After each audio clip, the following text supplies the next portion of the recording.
Hello everyone, welcome to Moody Monica Mondays, and today we are feeling pretty good. Today is March 1st, which means there is only 20 days left until spring, which means things are going to be okay. I mean, in the sense that we're at the home stretch. We're at the home stretch of feeling like fucking shit, and all of the grossness is going to be gone soon. So I'm feeling pretty good overall.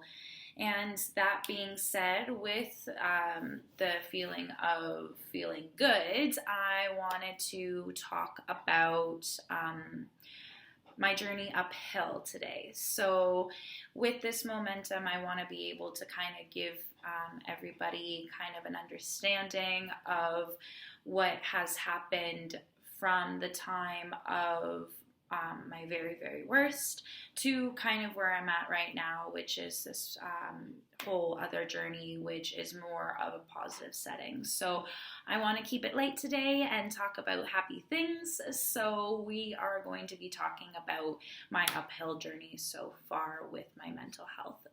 So that being said, So a couple weeks ago, I talked about in a very long video about kind of just the basic version of my downhill with mental health and just kind of where it got to its very worst, which had left me very empty, shell of a person, not knowing where I was going to go or what I was going to do. But the only thing that I know or knew in that moment on March 3rd, when I came to my senses and realized what I had done, that I was here for a reason and I was meant to live, and I had to find a way to get better, because all I can remember from that day is just the look on my family's face when they realized, or finally it broke through to them, how helpless I was and how I could not do anything to help myself anymore in order to do what I needed to do in order to get better. So that being said, I was finally able to enter the program that I thank my life to, which is the dialectal behavioral therapy that I had taken at St. Joseph's West 5th campus. So after my suicide attempt, I began a therapy program at St. Joseph's, where it was a 7-week program, DBT, that I went to multiple times a week. And I just remember walking in there being so lost and not knowing where the therapy would go. And within a couple weeks, I felt so much better. I started feeling like myself a little bit more every single day, and with the extremely amazing help of all the staff there, they were definitely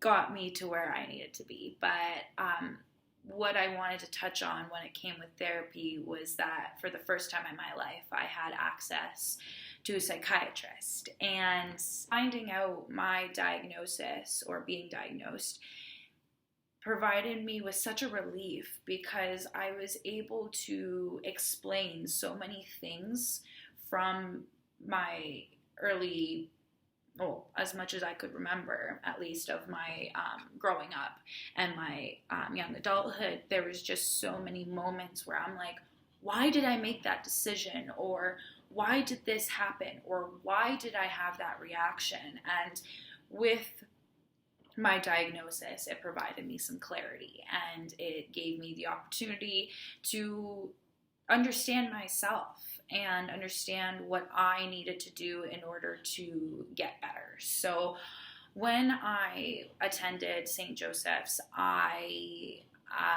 received the diagnosis of major depression as well as generalized anxiety disorder, but the head on the nail was borderline personality disorder. So borderline personality disorder is something I will go into in a whole separate video, just like I did with seasonal affective disorder, just because there is a lot to unpack with that personality disorder. However, when I looked it up and I found out all the signs and symptoms and kind of what happens when you have BPD, and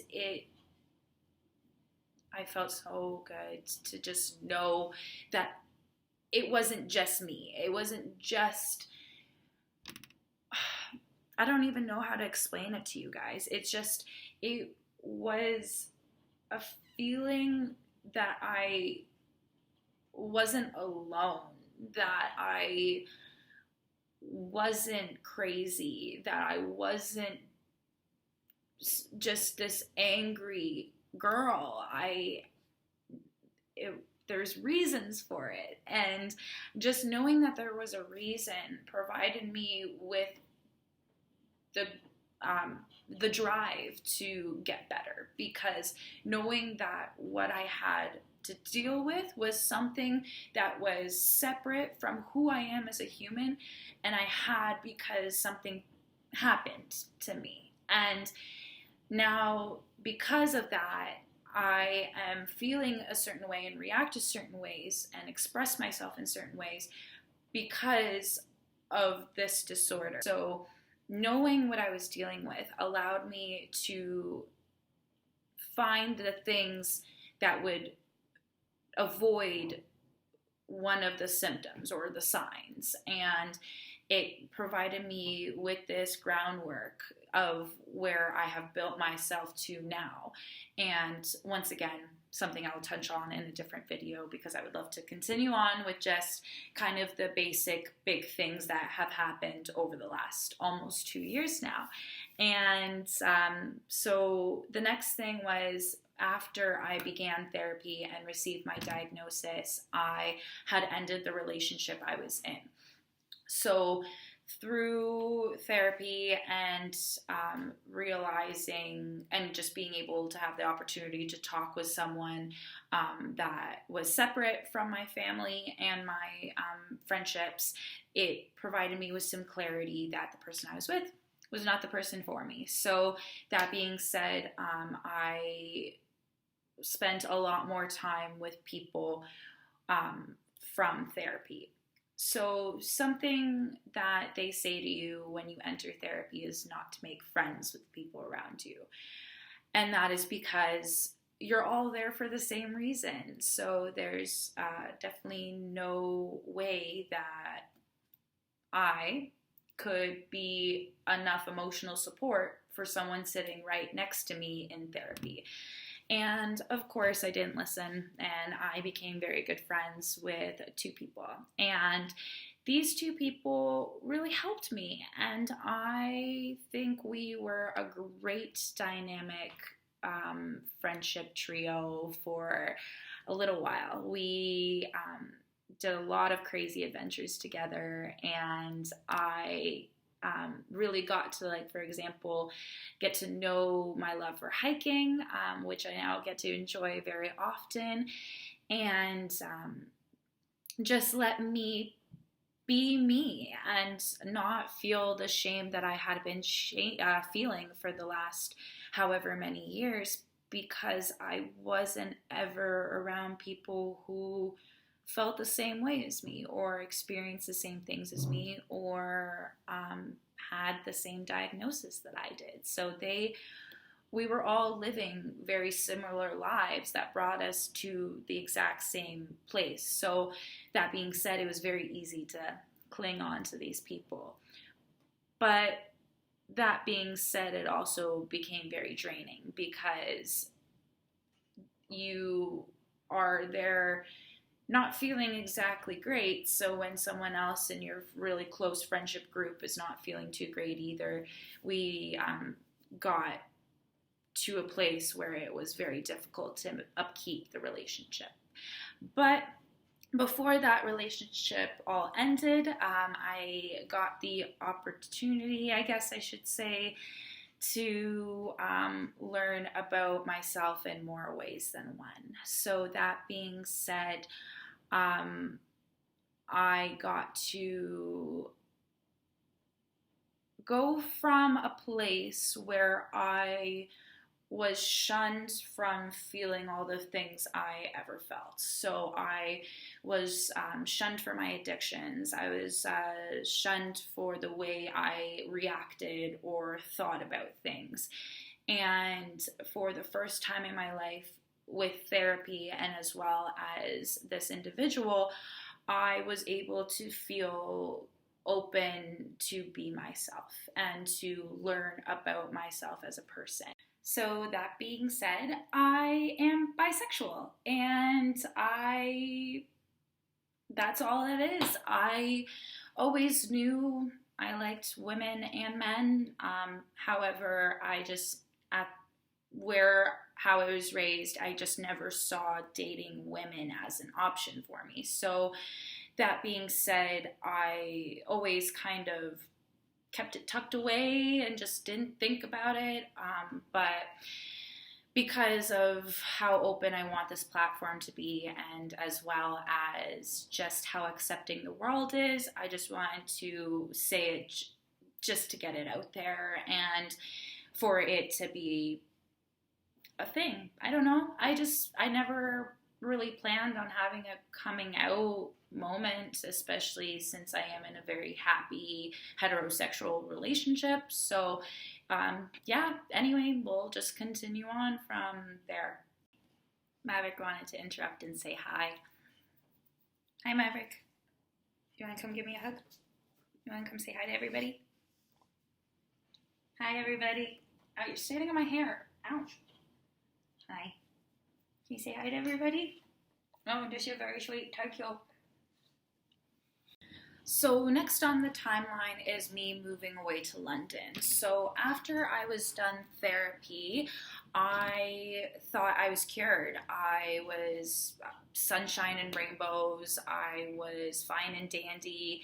I felt great. My therapist was absolutely amazed at my progress, and I thought everything was just, going to be okay from there on out. But for some reason at the time, my mom kept putting more and more restrictions on me and putting barriers in place on not letting me do certain things. And I was getting upset because I was, at the time, a 24-year-old who was like, fuck you, Mom, I'm 24 and I don't need you. And even though I was severely depressed 2 months ago, I'm fine now. And I didn't understand at the time that I was experiencing a manic high from everything that had happened. And I had this rush of happy emotions because I didn't feel them for so long. So they had me convinced that everything was fine. So when my mom could see right through that and tried to keep her bearings on me because she knew I would come crashing down, I ran away. In the sense that I moved away to London, Ontario, to start a new life. And when I did that, I was also finally cutting myself away from certain toxicities in my life that were just easily accessible from me living out here. So by moving to London, it gave me the fresh start I needed. And with that fresh start, I had to find other ways to cope. So when I came crashing down and I started feeling everything I was feeling again, I had the tools to cope and do it right this time. So when I was living in London, I didn't have as much access to substance abuse and had to use all the tools that I had learned through therapy to get me through that difficult time. Thankfully, also during that time, I was working at a mental health group home. So I was caring for 12 residents who had various severity levels of schizophrenia. And I got to learn about a lot about different mental health disorders and just get to know people, because I went from not knowing anybody who had mental illness or never knowing people around me had mental illnesses and feeling so alone to talking to people who are literally left because and left and abandoned by their families because they were deemed too large of an issue to take care of because of their mental health disorders. And it was a lot, and I was so thankful to be surrounded by these people during my own difficult times, because they really allowed me to get a good grip of what gratitude was and how I can daily be able to see the things I'm thankful for and be able to use those to build momentum, to grow into a better person and be able to be a strong-minded person. So it was an amazing experience. But anyway, unfortunately, something happened during that time that I was left without a place to live. So I hate to use the word homeless because I was still fortunate enough to have my car and whatnot, but there was a point in time where I didn't have a specific roof over my head. And the thing is, I had a place to go. I had home. I had Cayuga to come back to. But I felt ashamed again for the way I felt and acted with my mom. And her and I had patched up the relationship. However, not enough for me to show up on her doorstep and tell her I had nowhere else to go. And I felt shame of how I reacted to her telling me that I wasn't ready and coming right back and having to tell her that she was right. So at the beginning of 2020, I had to swallow my pride because of not having anywhere to go. And it was a very humbling experience for me because I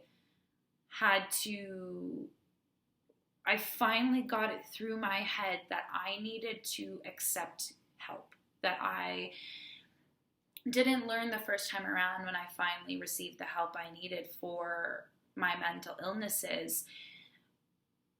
But when I thought that I was all better, I abandoned everybody who tried to, or who spent the time to help me. I abandoned them.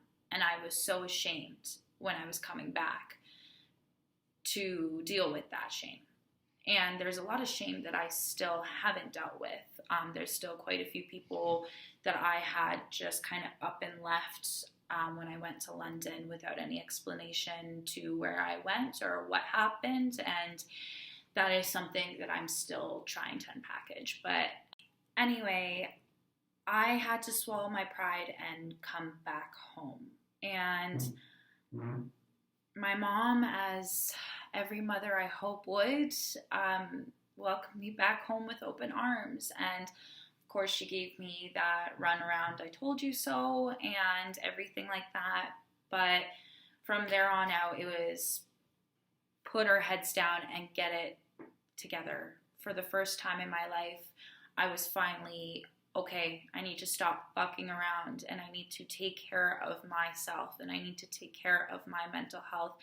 And for the first time, it was me. It was me who needed to be taken care of. And I was willing, for the first time, 100%, to be taken care of.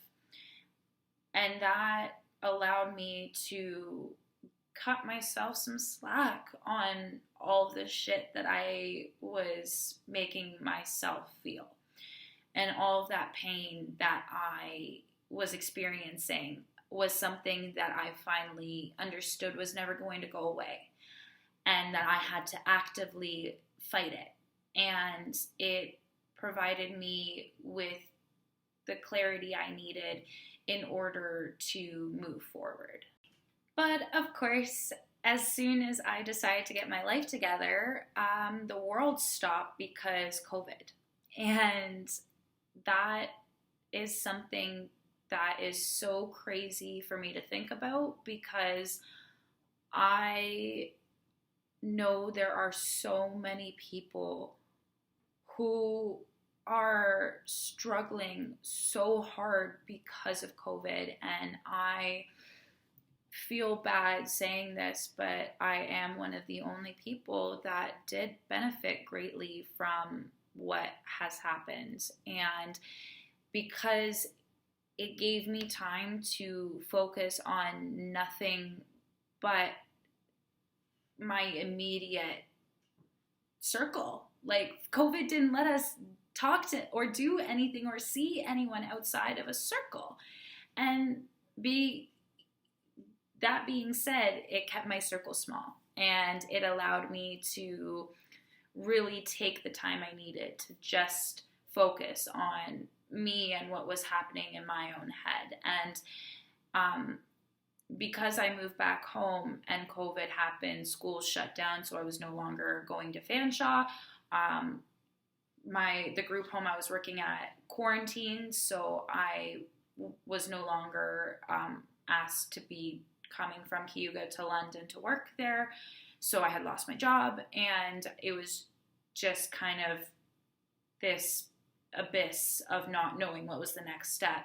So I was able to take that time to restart from scratch completely and choose a new field to go into. So that being said, at the beginning of COVID, I was fortunate enough to get a full-time position at a hospital where as a ward clerk, and was just doing different departments in the hospital over the course of the year. So I was able to maintain fully employed during that time and be able to chip away at some of that horrendous debt I had made for myself during my struggles, and go from there. But also during around the time that COVID started, I also found John. I should say that he found me because he messaged me, but sorry, I'm being annoying about this, but John showed me what being loved truly is. And I know that's sappy, and I'm sorry to do this to you guys, but when John and I first had our first date, it wasn't a date. We were just hanging out, and we word vomited the entire night of all of the bullshit that has happened to us since we had last seen each other. And it was just one of those things where we just laid everything on the table and just talked about all of the things that had happened, all the good and the bad. And at the end of the conversation, we literally said, I could never date someone who has as many problems as I do. And from that moment, we knew. But his relationship has shown me how important it is to take care of yourself. And every step of the way, he has been nothing but supportive with anything I need to do when it comes to my mental health. And that is something that is so, so important when it comes to who you are in a relationship with, for them to fully understand what it is that you are going through and how to not take it personally when you are not able to be the person that they met. You know, like, I don't feel that pressure on a daily basis to be the perfect, smiley, friendly person I am, because I'm allowed to feel wounded. I feel safe enough to say that I am struggling, that I have a person that I can go to and say, I need help, and they can help me in any way I can, or any way they can. And it's so nice to be on this side of the receiving end of when it comes to certain things in relationships. But that was another thing that had really helped me over the year of 2020, was his support in becoming this version of myself. So with the support that I was receiving from being in an extremely healthy relationship, as well as the support I was receiving from a now healed relationship that I had with my mom as well as sister, I had this strong support system to start building myself on, and as well as bettering myself in a safe environment. So that being said, there's a couple accomplishments that I had in 2020 that I could not do without them. The first thing being is graduating from Mcmaster with my first degree. I had ended up dropping out of Mcmaster after my suicide attempt, and with that being said, I did not have plans to return to Mcmaster, but I ended up graduating with a bachelor in political science and am now back at school to work towards what I really want to do, which is something to do in mental health. I don't know exactly where I'm going to go yet, but I'm just studying behind the scenes and taking advantage of all of the online options right now with school, while I'm working full-time as a PA, as I finally was able to land myself a full-time permanent position in the realm of actually being to help people. So that was something that was super huge. And then the second thing was quitting smoking. So for myself, I was a pack-a-day smoker for almost 6 years, and that is something that I kept very private. The people who, were close to me knew, but I did try to hide that for a very, very long time because of being embarrassed. Every single time I pulled out a cigarette, someone would give me shit for it or tell me that I didn't look like a smoker, or, there was, obviously I just had reasons for not being, very forward with it. But anyway, that was something that was excruciating for me. I had tried to quit a few times over the last few years, however, was never successful due to never being in a very strong mindset or in a good place with my mental health. So I was convinced that I would never, ever in my life be able to quit smoking due to my anxiety. I would have panic attacks anytime that I would go longer than 2-3 hours without a cigarette. It was how I took charge of my emotions. So with BPD, you have very unpredictable emotional mood swings, and smoking was the only way I could keep them at bay. And smoking helped me from not having to deal with those issues face on. So that being said, I did successfully quit smoking on June 1st of 2020. So that is actually, I think, 9 months today. So I'm super, super proud of that accomplishment. It was definitely something that was very, very difficult, but like I said, I had an amazing support system and the tools I needed from therapy to be able to push through that and learn how to deal with the mood swings and that explosive anger in a different, more healthy way. And that's what has happened over the last 2 years. Almost 2 years actually in 2 days. So there's a lot of big, amazing things that I am so thankful for that have happened.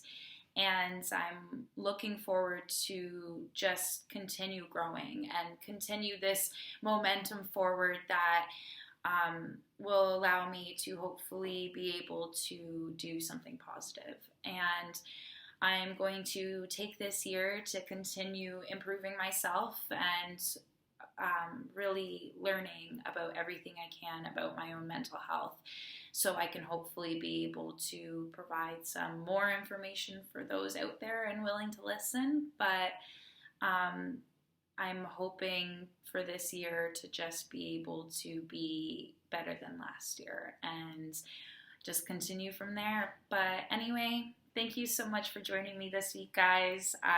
If you're still here with me at the end, I just want to say thank you. And I really hope that this week is a good change and a good fresh start, and that March is big and beautiful for you. And March 20th is coming, the first day of spring, and I am excited for days to be longer and for sun to be more around, and I don't know, just all the good things. Hang in there, everyone, and I will see you next week.